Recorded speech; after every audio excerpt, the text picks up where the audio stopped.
Hello, this is N2EWS. Welcome to my channel.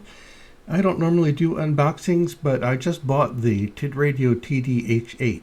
My current favorite Chinese budget radio is the TD-H3, and I'm just curious to see if the TD-H8 will become number one and take its place.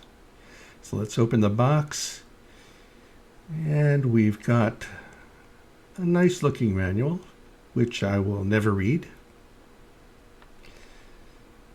And I picked up the green version of the TD-H8. I just like the color green. Let's see what else we got. Here we have a battery. Let's try to plug that battery in.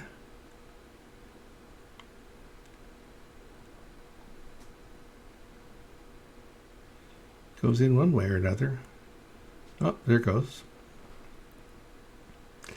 Got the brick and the USB-C cable and the charging cradle, which is USB-C. I really like that. Much better than having to plug it into an outlet.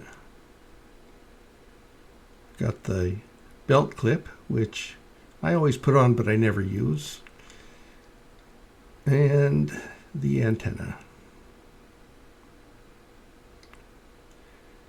And that about wraps it up. I'm going to do a full review on the TD-H8, so tune in again. 73s, please like, subscribe, and comment.